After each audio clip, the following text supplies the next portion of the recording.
الحمد للہ رب العالمین، الصلاۃ والسلام علی رسولہ النبی الکریم وعلی آلہ واصحابہ اجمعین۔ الحمد للہ الذی ہدانا لہذا وما کنا لنہتدی لولا ان ہدانا اللہ۔ رب اشرح لی صدری ویسر لی امری واحلل عقدۃ من لسانی یفقہوا قولی، آمین یا رب العالمین۔ حضرت نوح علیہ السلام کا قصہ بیان ہوا ہے 59 تا 64، جس کو ہم نے کل ختم کیا تھا۔ آج میں ریویژن کر رہا ہوں اور میں آپ کے سامنے صرف آیت کا ترجمہ بیان کرنے کے بعد آپ سے سوال کروں۔ پہلی آیت جو 59 ہے، اللہ تعالیٰ فرماتے ہیں لَقَدْ أَرْسَلْنَا نُوحًا إِلَىٰ قَوْمِهِ فَقَالَ يَا قَوْمِ اعْبُدُوا اللَّهَ مَا لَكُم مِّنْ إِلَٰهٍ غَيْرُهُ إِنِّي أَخَافُ عَلَيْكُمْ عَذَابَ يَوْمٍ عَظِيمٍ۔ یقیناً ہم نے، اللہ تعالیٰ فرماتے ہیں کہ یقیناً ہم نے نوح علیہ السلام کو ان کی قوم کی طرف بھیجا۔ اچھا، تو یہ نوح علیہ السلام کو کس نے بھیجا ان کی قوم کی طرف؟ افضل چیمہ صاحب۔ اللہ تعالیٰ نے سر، اللہ تعالیٰ نے، تو گویا یہ اللہ کے بھیجے ہوئے رسول تھے۔ اچھا، تو انہوں نے، ان کی دعوت کیا تھی؟ جلدی بتائیں احمد، جلدی بتائیں آپ مسز آصف، کیا دعوت تھی حضرت نوح علیہ السلام کی؟ سر یہ لکھا ہوا عبد اللہ مالکم من الہ غیرہ، اللہ کی عبادت کرو، اس کے علاوہ کوئی اور معبود نہیں۔ اچھا، کون آپ میں سے عبادت کا مفہوم بتائے گا؟ اور عبادت کے مفہوم سے پہلے کیا جاننے کی ضرورت ہے؟ اور آپ کے پاس ہینڈ آؤٹ ہے کون سا؟ سر میں بتاؤں؟ ہاں آپ بتائیں ارم۔ سر عبادت کے مفہوم جاننے سے پہلے ہمیں الہ کی صفات کے بارے میں پوری طرح علم ہونا چاہیے کہ الہ کے اندر کون سی صفات ہونی چاہیے۔ جب ہمیں یہ پتہ ہو کہ الہ کی صفات کا، تو پھر وہ صرف اللہ تعالیٰ کی ذات ہی ہیں۔ تو عبادت کا مفہوم یہ پیدائش سے لے کے مرتے دم تک تمام احکامات اللہ تعالیٰ نے جس طرح کے مانو اس کو اسی طرح پورا کیا جائے۔ اچھا، یہ بالکل بات آپ کی ٹھیک ہے کہ الہ کا جاننا اور اس کی صفات کا جاننا بے انتہا ضروری ہے۔ عبادت اور الہ کا کیا تعلق ہے؟ سر یہ لازم ملزوم ہے، کیونکہ عبادت اسی کی جاتی ہے جو خالق ہو، مالک ہو، رازق ہو، حاکم ہو، اور اس کے علاوہ جو ہماری دعاؤں کو قبول کرنے والا ہو، جو فریاد رس ہو، اس کے علاوہ کسی کی عبادت، کسی کو یہ جچتا نہیں کہ اس کی عبادت کی جائے۔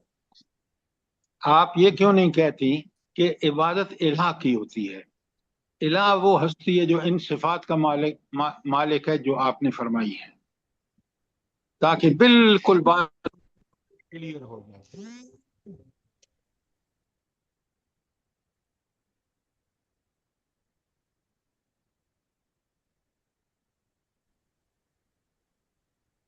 سر آپ کا بٹن دب گیا ہے سر، ہمیں آپ کی آواز نہیں آ رہی شاید سر۔ کال آئی ہوئی ہے سر۔ اچھا یہ اچھا، آپ مجھے یہ بتائیں، یہ تو پہلی بات، ارسلنا کا مطلب ہے اللہ تعالیٰ فرما رہے کہ ہم نے بھیجا۔ نمبر 2 ہو گیا کہ ان کی عبادت، ان کی دعوت کیا تھی؟ یا قوم اعبدوا اللہ ما لکم من الہ غیرہ۔ تیسری بات کیا انہوں نے فرمائی؟ حضرت نوح علیہ السلام نے اپنی قوم سے کیا کہا؟ ڈاکٹر مقبول آپ بتائیں۔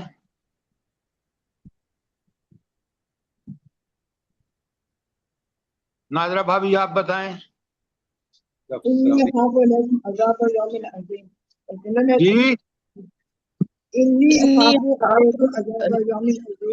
کہا تھا اور ان کو ڈرایا تھا کہ میں تمہیں بڑے دنیا میں بھی بہت بڑے عذاب سے بچا۔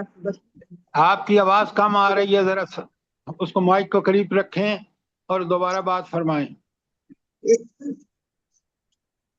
نوح علیہ السلام نے فرمایا تھا کہ انی اخاف علیکم عذاب یوم عظیم، وہ بڑے دن کے عذاب سے بچانا اچھا چاہ رہے تھے، ان کو انتظار آپ کر رہے ایک تھے. لفظ میں مجھے بتائیں، ایک لفظ میں کہ حضرت نوح نے کون سا یہ جو کام کیا ہے، ان کی ڈیوٹی کی خاص وجہ کیا تھی؟ نذیر تھے وہ، انذار کیا انہوں نے. انذار انہوں نے قوم کو بتایا کہ اگر تم اس میسج کو جو اللہ کی طرف سے ہے اگر تم ریجیکٹ کرو گے تو پھر یاد رکھو کہ تمہارے پر بہت بڑا عذاب آئے گا، عذاب یوم عظیم کی لسٹ کے الفاظ آئے. بات سمجھ آئی کہ نہیں آئی؟ اچھا الحمدللہ. اچھا، اب مجھے آپ بتائیں، خالد صاحب آپ آ گئے نہیں؟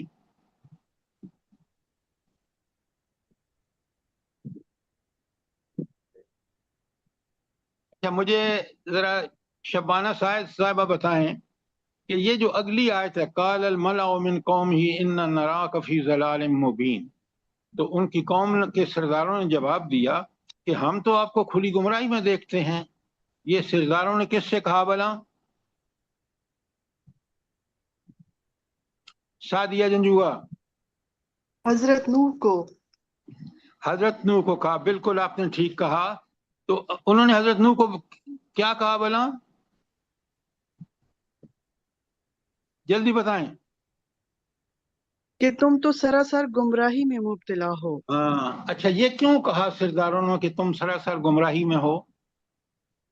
کیونکہ وہ ان کو منع کرتے تھے صرف توحید پر، وہ ان کو جمع رہنے کی تلقین کرتے تھے، اور وہ دوسری منکرات میں مبتلا تھے. سب سے بڑی منکرات میں سے جو ان کی سب سے بڑی منکر تھی وہ دنیا میں غرق تھے، اور اس لیے ان کو کہہ رہے ہیں کہ تم صرف ایک اللہ کی طرف بلا رہے ہو، اور جب توحید پہ ہم عمل کریں گے تو ہمیں تو یہ سب چھوڑنا پڑے گا، گندگیاں. اس لیے انہوں نے اللہ کے نبی سے کہا کہ تم تو کھلی گمراہی میں مبتلا ہو. اچھا، حضرت نوح نے کیا جواب دیا؟ جلدی بتائیں آپ. ساجدہ فیض صاحبہ.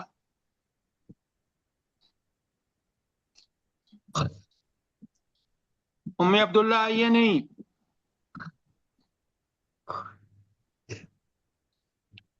وحیدہ طاہر کھوکھر صاحبہ بتائیں کہ یہ جو قال یا قوم لیس بی ضلالۃ، اے میری قوم کے لوگوں میں گمراہی میں نہیں ہوں، ولکنی رسول من رب العالمین، میں تو دراصل اللہ رب العالمین کا رسول، بھیجا ہوا رسول ہوں. کون بتائے گا؟ جلدی بتائیں. سر میں بتاؤں؟ ہاں ارم بتائیں، شاباش.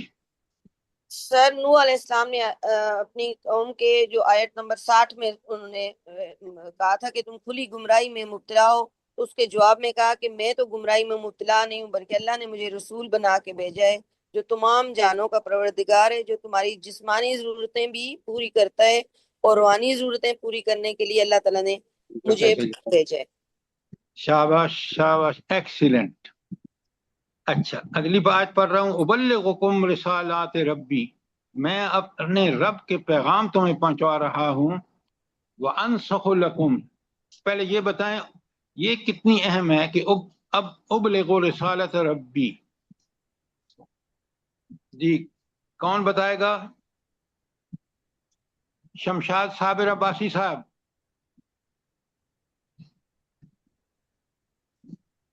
ڈاکٹر صاحبہ آپ نہیں آئی ابھی. جی سر میں آگے، میرا مائک کھلا نہیں تھا اس وقت. اچھا، آپ تو ذرا بتائیں نا کہ اس کا کیا مطلب ہے ابلغکم رسالات ربی؟ نوح علیہ السلام ان کے جواب میں ان کو کہہ رہے ہیں، وہ کہتے ہیں کہ آپ گمراہ ہیں، تو وہ فرما رہے ہیں کہ میں تو اللہ کا پیغام تمہارے تک پہنچا رہا ہوں اور تمہارے لیے تمہیں نصیحت کر رہا ہوں، اور میں وہ چیزیں جانتا ہوں جو تم نہیں جانتے، تمہاری نہیں، وہ بھلائی کے آگے مت لیے. جائیں، آگے مت جائیں. میں نے آپ سے دیکھیں یہ جو بات آپ فرما رہی ہیں نا، اس کو خاص زور سے بتائیں کہ یہ اللہ کا پیغام ہے، کسی عام جی سر. انسان کا پیغام نہیں ہے. یہ ربی، جو میرا پروردگار ہے، جو مجھے پالتا پوستا، میرا خالق مالک اور رازق، ہمیں اس کا پیغام پہنچا رہا ہوں، جی تاکہ سر. لوگوں کو پتہ چلے یہ عام پیغام نہیں ہے. اور پھر آگے فرماتے ہیں وَأَنصَحُ لَكُمْ، اور میں تمہارا بہت ہی خیر خواہ ہوں. خیر خواہ کا مطلب ہے کہ اللہ کا نبی کون کون کون سی خیر خواہی وہ چاہتا ہے انسانوں کی جو اللہ کے پیغام میں ہے؟ جلدی دنیا بتائیں. میں بھی آخرت کی بھلائی، دنیا آخرت کی بھلائی، دنیا ہاں، میں بہترین اس لیے زندگی اور اتنا بڑا آخرت میں خیر جنت۔ خواہ کوئی انسانیت کا نہیں ہو سکتا جتنا نبی ہوتا ہے. اور پھر انہوں نے کہا وَعَالَمُ، اور میں اچھی طرح جانتا ہوں من اللہ ما لا تعلمون، جو تم نہیں جانتے. یہ کیا بات کہہ رہے ہیں حضرت نوح علیہ السلام اپنی قوم سے؟ سر وہ اپنی اچھا برا نہیں جانتے تھے، دنیا میں غرق تھے، انہیں نہیں پتا تھا کہ کتنی گمراہی کی طرف جا رہے ہیں، آخرت میں ان کا کیا انجام ہونا ہے۔ سر کیونکہ نوح علیہ حضرت السلام کے کیونکہ پاس نوح علیہ پیغمبر ان السلام کو کے وہی پاس کرتے تھے۔ ڈائریکٹ وہی آ رہی تھی، اور وہی ہوں۔ کے ذریعے اللہ تعالیٰ ان کو بتا رہے تھے کہ اگر یہ دنیا میں اپنی یہ خباثتیں نہیں چھوڑیں گے تو دنیا میں بھی ان پر سخت ترین عذاب آئے گا، اور آخرت میں بھی عذاب سے دور چار ہوں گے۔ نہیں، بالکل بات آپ کی ٹھیک ہے. ان لوگوں کو پتہ نہیں تھا جس کے لیے اللہ نے حضرت نوح علیہ السلام کو بھیجا. وہ کیا پتہ نہیں تھا، علم کیا نہیں تھا؟ کہ کائنات کا خالق، مالک، رازق، حاکم اور اس کی اصلاح کا پروگرام بھی وہی دے گا. تو وہ جو نہیں جانتے تھے وہ اللہ کا اصلاحی پروگرام تھا جو بذریعہ وہی حضرت نوح علیہ السلام کو مل رہا تھا. اسی کی بات ہو رہی ہے یہاں. اچھا، یہ تو آپ کو 9 نمبر تھا. 10 نمبر، او عجبتم ان جاءکم ذکر من ربکم علی رجل منکم. اور وہ بڑے حیران تھے کہ یہ ایک ذکر جو اللہ کی طرف سے آیا ہے ایک انسان پر، اس پر وہ بڑے حیران تھے. یعنی ان کا یہ خیال تھا، کافروں کا، منکرین کا، کہ یہ جو اللہ کا پیغام ہے یہ عام آدمی نہیں لا سکتا، یہ تو اللہ کسی خاص بندے کو بھیجتا ہے. اللہ کے نبی سے بڑھ کر خاص کون ہو سکتا ہے؟ اور نبی بھی وہ جس کی ضرورتیں عین انسانی ضرورتیں ہیں. اچھا، یہ اتنی بات تو میں نے آپ کو بتا دی. اگلی آیت میں اللہ اسی آیت کے کنٹینیوشن میں اللہ کہتے ہیں لِيُنذِرَكُمْ. یہ میں نے صرف الگ رکھا ہے. تو لِيُنذِرَكُمْ کا مطلب کیا ہے؟ جلدی بتائیں. کہاں کہ اپنی قوم کو ڈرائیں کہ دنیا میں بھی رسوائی ہوگی اور آخرت میں بھی اور انجام برا ہوگا۔ ڈرائیں گے سے آپ زیادہ بہتر ہے کہ آپ استعمال کریں کہ اگر تم نے انذار ہے، اگر تم نے اس اللہ کے پیغام کو قبول نہیں کیا تو وہ اس بات سے ان کو ڈرائیں گے، آگاہ کریں گے کہ پھر تم پر عذاب آئے گا. دنیا میں بھی ذلیل ہوگے جس طرح آج کافر اور نام و نہاد مسلمان ہو رہے ہیں، آپ کے سامنے ہے، اور آخرت میں جہنم ان کا مقدر ہو. یہ ہے انذار، معمولی بات نہیں ہے، یہ بہت سخت وارننگ ہے. اچھا، اس کے بعد اللہ تعالیٰ فرماتے ہیں اسی آیت میں وَلِتَتَّقُوا، تاکہ تم جو ہے تقوی اختیار کرو. انسان کب تقوی اختیار کرنے کا حکم دے رہا ہے اللہ تعالیٰ؟ کس وقت تقوی اختیار کرے گا؟ مسز آصف، ڈاکٹر مقبول. سر جب اس کے اندر ایمان کا جذبہ اور الہ کی صفات کا اثر ہوگا اور اس کو پتہ جب چلے وہ گا یہ کہ دعوت قبول کرے اللہ گا، تعالیٰ آپ صاف صاف بات کریں، جب وہ یہ دعوت قبول کرے گا حضرت نوح علیہ السلام کی، تو پھر اس کو تقوی کا پتہ چلے گا کہ مجھے ہر اس برائی سے بچنا ہے جس سے اللہ نے منع کیا ہے، اور ہر وہ نیکی کرنی ہے جس کا اللہ نے حکم دیا ہے. یہ ہے تقوی. اور جب تک تقوی انسان اختیار نہیں کرتا، وہ اپنی ذات کے لیے، اپنے معاشرے کے لیے، اپنے خاندان کے لیے کبھی یوزفل یا مفید ثابت نہیں ہو سکتا.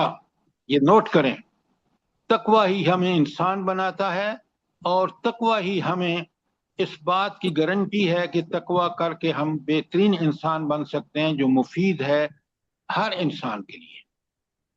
ڈاکٹر صاحب بات سمجھ آئی کہ نہیں آئی؟ جی سر بالکل ایسی بات۔ اچھا، اب آگے بات سنیں بڑے غور سے، آپ ہی جواب دیں. وَلَعَلَّكُمْ تُرْحَمُونَ، تاکہ تم پر رحم کیا جائے. تو رحم کس سے مشروط ہے؟ تقویٰ سے سر۔ شاباش شاباش، تقوی سے. اگر تم سب کچھ چھوڑ کے اللہ کی اطاعت کرو گے اللہ کے حکم میں ماننے میں سبقت کرو گے، اس کے منع کرنے سے رک جاؤ گے گناہوں سے، تو پھر تم مفید ترین انسان ہو دنیا اور آخرت دونوں میں۔ تو اس لیے تم سے دنیا پر بھی اللہ تعالیٰ تم پر رحم فرمائے گا اور آخرت میں جنت دے گا، یہ بھی اس کے رحم کا نتیجہ ہوگی۔ اچھا، اب آخری آیت بڑے غور سے سنیں، یہ پوری داستان ہے جو ان الفاظ میں بیان ہوئی ہے پہلی آیات میں۔ اللہ تعالیٰ فَكَذَّبُوهُ، تو لہذا انہوں نے اس کا کو جھٹلایا۔ 950 سال کی دعوت کا انجام کیا ہوا کہ اکثریت نے اس کو جھٹلا دیا۔ فَكَذَّبُوهُ فَأَنْجَيْنَا الَّذِينَ فَأَنْجَيْنَاهُ وَالَّذِينَ مَعَهُ فِي الْفُلْكِ، اور اللہ کہتے ہیں کہ میں نے صرف انہی کو بچایا جو ان پر ایمان لا کر اس کشتی میں سوار تھے، ان کو تو اللہ نے بچا لیا۔ وَأَغْرَقْنَا الَّذِينَ كَذَّبُوا بِآيَاتِنَا، تو اللہ کا عذاب کن پر آتا ہے؟ جو اللہ کی نشانیوں کو، اللہ کی آیات کو جھٹلاتے ہیں۔ ہاں، جو اللہ کے احکامات کو جھٹلاتے ہیں وہ دنیا میں بھی ذلیل ہوتے ہیں، جیسے آج آپ دیکھ رہے ہیں مسلمانوں کو، نام و نہاد مسلمانوں کو، اور آخرت میں برے انجام کا ان کو سامنا ہوگا۔ اچھا، یہ قرآن کیوں کہہ رہا ہے انہم کانوا قوما آمین؟ ڈاکٹر صاحبہ، جی سر، قرآن ان کو اندھا کہہ رہا ہے اس لیے کہ ان کو حق نظر نہیں آ رہا، اللہ تعالیٰ کی آیات نظر نہیں آ رہی۔ یہ بات آپ بالکل ادھوری کہہ رہی ہیں۔ قومن آمین کا مطلب ہے جو اللہ نے ان کو شعور، عقل، بصیرت اور ساری صلاحیتیں دی ہیں، ان کو یہاں استعمال نہیں کر کے وہ سب سے بڑے اندھے ہو رہے ہیں، اپنے اندھے پن کا ثبوت دے رہے ہیں کہ اللہ نے جو صلاحیتیں دی ہیں، اگر وہ اس قرآن کی آیات پر غور و فکر کرتے اور آیات کائنات کو دیکھتے، آیات انفس کو دیکھتے، تو یقیناً ان کو سامنے سمجھ آ جاتا کہ پوری دنیا کا کارخانہ چلانے والی اللہ تعالیٰ ہے۔ انہوں نے اندھے پن کا ثبوت دیا، انہوں نے کوئی صلاحیت جو اللہ نے دی اس کو استعمال نہیں کیا، غور و فکر نہیں کیا۔ اب بات سمجھ آئیے کہ نہیں آئی؟ جی سر، الحمدللہ۔ اچھا، یہ تو تھا آیت 64 تک۔ بڑے غور سے سمجھیے، اس کو بہت اچھی طرح سمجھیے، کیوں؟ یہ چیزیں بہت ہی اہم ہیں۔ اچھا، اب آپ حضرت نوح علیہ سے کہہ رہے ہیں ولا، یہ آیت نمبر 65 ہے نا، میں دیکھ لوں ذرا۔ جی سر 65 ہے۔ 65 ہے، اچھا۔ تو یہ اللہ تعالیٰ ان سے کہہ رہے ہیں کہ ولا لکم، ولا سر یہ وَإِلَىٰ عَادٍ أَخَاهُمْ وَإِلَىٰ عَادٍ أَخَاهُمْ هُودًا۔ نہیں، دیکھیں 66 جو میرے پاس ہے نا، میں نے 64 تک کی ہے، 65 جو ہے وہ ذرا مجھے چشمہ لینے دیجئے۔ وہ الہ ہے سر۔ یہ میرا خیال ہے، ہاں یہ 65 ہی ہے۔ اچھا، تو اب حضرت نوح علیہ السلام بڑے افسوس سے کہتے ہیں وَأَنَا لَكُمْ نَاصِحٌ أَمِينٌ، اور میں تمہارے لیے بہت ہی امانت دار نصیحت کرنے والا ہوں۔ وہ اچھا، سر آگے حود علیہ السلام کا ہے، وہ تو اگلے ہیں نا، حود علیہ السلام کی وہ آیت ہے وہ جو 68 سر ہے۔ 65 آیت ہے، وہ الہ عادن، یہ آپ نے کرنی ہے۔ اچھا ٹھیک ہے، جزاک اللہ۔ اِلَىٰ عَادٍ أَخَاهُمْ هُودًا، پھر اللہ تعالیٰ نے اس کے بعد یہ قوم عاد کون سی قوم تھی، جلدی بتائیں، آپ بتائیں مجھے اپنا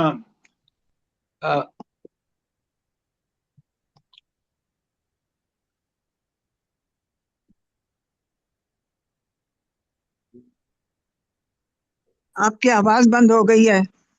ہاں مجھے آپ بتائیں ذرا اپنا اجمل بھائی کہ قوم عاد کون سی قوم تھی جس کا ذکر آج 65 میں آ رہا ہے؟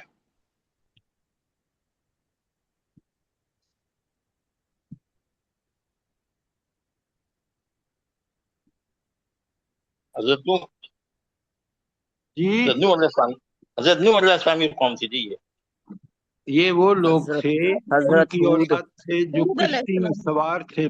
بڑے غور سے سنیں اور سب چیزیں کھول کے بتائیں تاکہ سمجھیں لوگ۔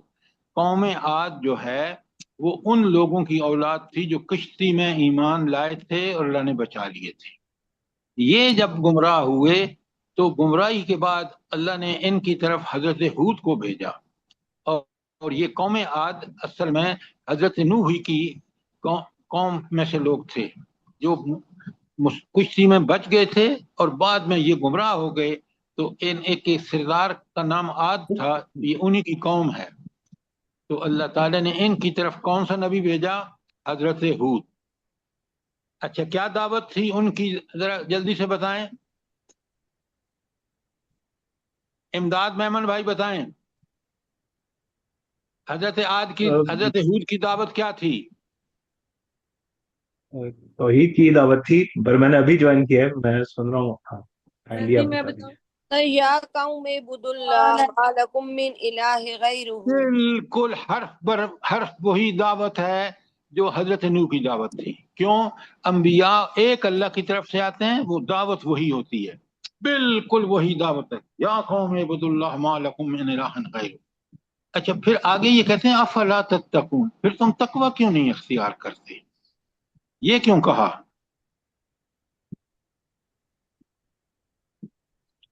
ارم جلدی بتائیں۔ سر جب الہ تمہارا وہ ایک ہی ہے تو پھر تم اس سے ڈرتے کیوں نہیں ہو؟ اس کی بھائی الہ تو مانتے ہی نہیں ہے وہ، کیا بات کر رہی ہیں آپ؟ چیمہ صاحب سر وہی بات ہے پچھلی کہ تمہیں اللہ تعالیٰ نے تمام صلاحیتیں دی ہیں، تم کیوں نہیں دیکھتے سنتے؟ اللہ تعالیٰ کی نشانیاں کائنات میں، اپنے جسم میں، آپ تمہیں بڑے سب غور کچھ۔ سے سنیں، بڑے غور سے ڈاکٹر صاحبہ سنیں، قرآن کو سمجھیں۔ جب بھی آپ کافروں سے سوال کریں نا تو کہتے ہیں پیدا تو ہمیں اللہ نے کیا، تو اللہ کا خالق تو مانتے ہیں لیکن اللہ کو کیا نہیں مانتے؟ آپ ہی بتائیں ڈاکٹر صاحبہ۔ خالق سب مانتے ہیں، کافر بھی مانتے ہیں کہ الہ اللہ نہیں نہیں مانتے ہیں سر، الہ نہیں مانتے۔ مانتے ہیں۔ اللہ کے حاکم نہیں احکامات کو نہیں مانتے، مانتے۔ حاکم نہیں مانتے، الہ نہیں مانتے۔ تو اللہ کا رسول ان سے کہہ رہے پھر ڈرتے کیوں نہیں ہو؟ ڈرنے کا مطلب یہ ہے کہ آپ پھر اللہ کے اس جس کو سمجھتے ہو خالق ہے، وہی تو مالک ہے، وہی تو حاکم ہے، اس کا حکم ہے کہ تم تقوی اختیار کرو۔ پھر تقوی کیوں نہیں اختیار کرتے جبکہ یہ مانتے ہو کہ پیدا کرنے والا وہی ہے؟ مسز آصف بات سمجھ آئی کہ نہیں آئی؟ جی سر جزاک اللہ۔ افلا تتقون کا معنی سمجھیں، بڑی ضروری ہے۔ اچھا اب جب انہوں نے قوم نے کہا اور وہ قوم اس پہ بتوں کی پوجا اور ساری گندگیاں کرنے کے لیے ڈٹ چکی تھی، تو کہتے ہیں قال الملأ الذین کفروا، ان کے کافر سرداروں نے کہا من قوم ہی، جو اسی قوم سے تھے، انا لنراک فی صفاحت، ہم تو آپ کو بہت بے وقوف جانتے ہیں، پہلی بات۔ اور دوسری بات وَإِنَّا لَنَظُنُّكَ مِنَ الْكَاذِبِينَ، اور ہم تو آپ کو جھوٹا خیال کرتے ہیں۔ تو دو انہوں نے الزام لگائے۔ پہلا الزام تھا کہ ہم آپ کو بے وقوف سمجھتے ہیں۔ پہلے یہ مجھے بتائیں، مسز آصف آپ ہی بتائیں کہ وہ کیوں کہہ رہے تھے کہ آپ تو بالکل بے وقوف انسان ہیں؟ نبی کو جو سب سے زیادہ عقل مند ہوتا ہے اس کو کہہ رہے ہیں تم بے وقوف ہو، کیوں بے سر وقوف وہ کیوں کہہ رہے ہیں؟ سر وہ ایک اللہ کی دعوت کی طرف جو بلاتے تھے اور ان کے بتوں کو چھوڑتے تھے، ان کے کفرانہ الفاظ کو رد کرتے تھے، اس لیے وہ کہتے تھے کہ آپ بیوقوف ہیں کہ ایک اللہ کی طرف جھکے جا رہے ہو۔ جب اللہ کو ہی مانتے نہیں تھے، وہ دنیا میں غرق رہنا چاہتے تھے، وہ ان اپنی مشرکانہ عادتوں کو برقرار رکھنا چاہتے تھے، یہ تھی وہ وجہ کہ وہ نبی کو کیا کہہ رہے ہیں کہ تم بے وقوف ہو۔ استغفر اللہ، استغفر اللہ۔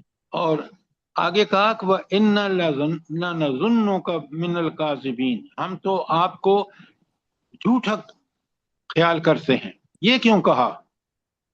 اس لیے کہ وہ آپ نعوذ باللہ جو عذاب کی ہمیں کہہ رہے ہیں کہ اللہ کی پکڑ ہوگی، تو وہ نہیں آئے گا ہم پر. یہاں آخرت آخرت کوئی چیز نہیں ہے. پھر وہی بات آپ کر رہی ہیں. سوال کو دیکھیے، سوال ہے کہ نبی کو کہہ رہے ہیں ہم تو آپ کو جھوٹا خیال کرتے ہیں. کیوں؟ اس لیے کہ نبی ان کے نزدیک دنیا پرستی، مال پرستی، ہوس پرستی، خواہش پرستی عین زندگی کا مقصد ہے، اور اللہ کی رضا کے طرف وہ کبھی مائل نہیں ہوتے. اور نبی اسی کے لیے آیا ہے کہ ان سے کہے کہ اللہ کے حکم پہ چلو. اس لیے وہ اس کو جھوٹا کہہ رہے ہیں، اور اپنی بات کو جو دنیا کی سب سے غلیظ ترین چیز ہے شرک، اس میں مبتلا ہے، اس کو کہتے ہیں یہ ٹھیک ہے. یہ ہے ان کا قصور. بات سمجھ آئی کہ نہیں آئی؟ جی سر، جزاک اللہ. اب کیا جواب دیتے ہیں؟ قال یا قوم، حضرت ہود نے کہا اے میری قوم، لیس بی صفاحت، میں ہرگز بے وقوف نہیں ہوں، بلکہ کون ہوں؟ ولیکنی رسول من رب العالمین، میں رسول بھی ہوں. اور رسول کس کا؟ رب العالمین، جو سارے جہانوں کو بشمول تمہارے پالتا ہے، جو سب کا مالک، رازق اور حاکم ہے. تو اس میں یہ کیا بتانا چاہتے ہیں اس قوم کو؟ جلدی بتائیں.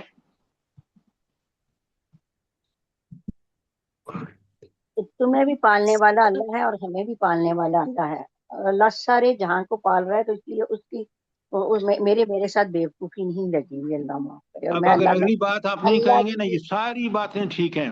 اگلی اللہ کی بات وحی ہے پر کہ میں بولتا ہوں. اس کا رسول ہوں. جی میں اس کی ولیکنی رسول من رب العالمین. جس کو وہ جھوٹا کہہ رہے تھے، جس کو بے وقوف کہہ رہے تھے، وہ کہتا ہے میں اس رب کا بھیجا ہوا ہوں، اس کا مبعوث کر شدہ ہوں جس رب العالمین ہے. یہ باتیں آپ میرے بھی اور آپ کے ذہن میں کلیئر ہوں گی تو ہم اللہ کے مطیع اور فرمانبردار بن جائیں گے. بے شک اور اگلے فرمایا ابلغ رسالات ربی، وہ رب جو رب العالمین ہے نا، اسی کے پیغام میں تمہیں پہنچا رہا ہوں. وَأَنَا نَاصِحٌ امین، اور میں انتہائی، انا لکم ناصح امین، میں تمہارے لیے انتہائی خیر خواہ بھی ہوں اور امانت دار بھی ہوں. اپنے آپ کو امانت دار کہنے کا مطلب کیا ہے؟ نبی کیوں کہتا ہے اپنے آپ کو امانت دار؟ سر اپنے آپ کو امانتدار کہنے کا مطلب یہ ہے کہ جو وہی اللہ تعالیٰ ان کو پہنچا رہے ہیں وہ من و ان اپنی قوم تک انہی الفاظ کو اس کا حق ادا کر رہے ہیں، اس میں کوئی بہت ملاوٹ نہیں کرتے. جزاک اللہ. آپ وہی اور اس کے ساتھ الفاظ ضرور کہیں. وہ جو پیغام اللہ تعالیٰ کا بذریعہ وہی ان کو مل رہا ہے، وہ من و ان لوگوں تک پہنچا رہے ہیں. اتنے امانت دار ہیں. اچھا، یہ تھی اگر او عجبتم ان جاءکم ذکر من ربکم علی رجل منکم، کیا تم اس بات پہ تعجب کر رہے ہو کہ اللہ کا یہ یاد دہانی ذکر جو ہے، اور وہ بھی تمہارے رب کی طرف سے ایک انسان پر آیا ہے، اس پہ تم تعجب کر رہے ہو؟ اب یہ بات آپ اچھی طرح سمجھیں کہ اللہ تعالیٰ ان سے کہہ رہے ہے کہ بے وقوفی کی انتہا ہوتی ہے. اللہ نے یہ پیغام انسانوں میں سے انسان کو پہنچایا جو انسان ناصح بھی ہے، امین بھی ہے، تاکہ تمہاری رہنمائی بالکل جو اس کی ضروریات ہیں، جو اس میں خامیاں ہو سکتی ہیں، جس کی اللہ نے اصلاح کر دی، وہ اس کو پیغام دے کر بھیجے تاکہ وہ نمونہ بنے. یہ کیا بات ہوئی آپ کی؟ اس سے بڑی حماقت کیا ہو سکتی ہے؟ اور پھر اللہ کہتے ہیں لِيُنذِرَكُمْ، تاکہ وہ تمہیں ڈرائے. تو اللہ کا پیغام، اور یہ چیز جو ہے کہ جب نبی وارننگ دے دیتا ہے کہ یا تو اس کو قبول کرو، قبول کر کے یہ فائدے اٹھاؤ گے دنیا اور آخرت میں، اور اگر ریجیکٹ کرو گے تو تم پر عذاب آ جائے گا. یہی اللہ تعالیٰ کی طرف سے جو وہ خبریں ہیں جو خاص انبیاء کو بتائی گئی ہیں. جیسے آپ حضرت نوح کا انہوں نے کہا کہ انذار کیا، اب آپ حضرت ہود کا انذار سمجھ رہے ہیں، اور ان قوموں پر عذاب آئے. یہی انباء الرسل ہے. یہ کیا ہے ارم؟ کیا ہے یہ؟ انذار ہے. انباء الرسل، خاص نبیوں کی خبریں جب ان پر عذاب آیا. ایک ہے انباء الرسل اور دوسرا ہے قصص الانبیاء. لکھیں انباء الرسل یہ 6 جو ہیں انبیاء انہوں نے انذار کیا، بتایا کہ عذاب آئے گا اور عذاب آ کے رہا، تو یہ انباء اور رسل ہے۔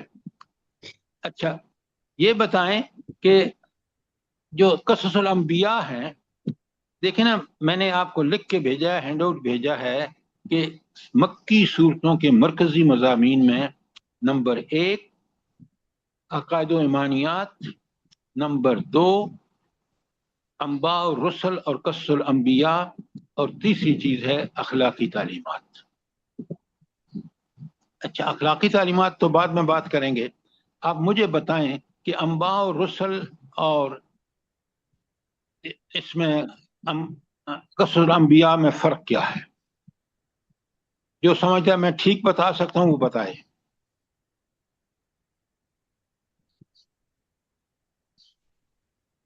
اگر یہ نہیں بتا سکتے تو پھر بات ہے جی جو نبیوں کی خبریں جو لائے تھے وہ انہی کو بیان کیا اللہ تعالیٰ نے قصص الانبیاء میں۔ میں نے آپ سے سوال، ڈاکٹر صاحب سوال سمجھا کریں، سوال میں نے آپ سے کیا ہے کہ انباء اور رسل اور قصص الانبیاء میں کیا فرق ہے؟ دونوں بڑے مضامین ہیں۔ سورہ سر انباء اور رسل تو وہی ہے، کیا ہے انباء اور رسل؟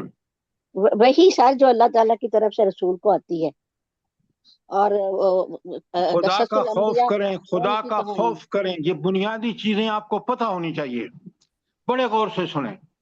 انباء اور رسل وہ خاص خبریں جو نبیوں کے انکار پر اللہ کا عذاب آیا، ان کو انباء اور رسل کہتے ہیں۔ یہ 6 جو میں نے ابھی آپ کے سامنے حضرت نوح بیان کی ہے، حضرت ہود کا بیان کیا ہے، یہ انباء اور رسل ہیں، کیونکہ ان کی وارننگ کے بعد عذاب آئے۔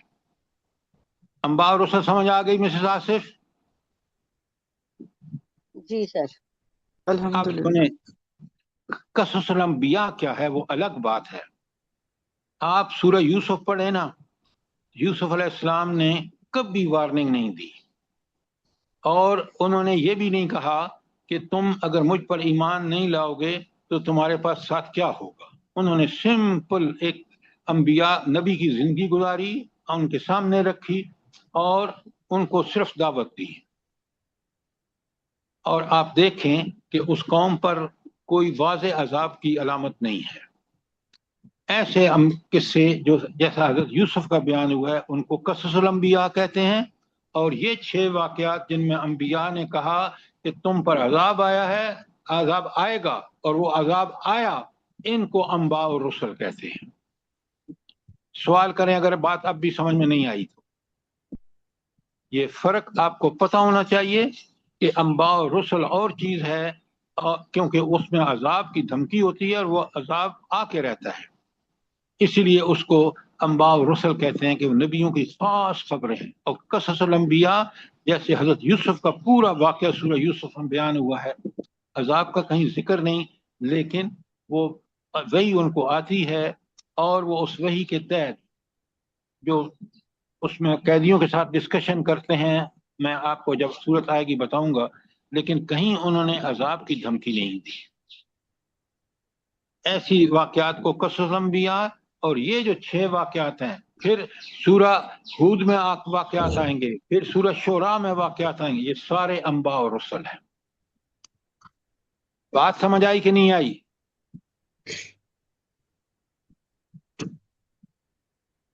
محمد الحمدللہ۔ رشید جی جواب آپ کی طرف نہیں آ رہا، سوال کریں نا، نہیں سمجھ آئی تو۔ ڈاکٹر صاحب بات سمجھ آئی کہ نہیں آئی؟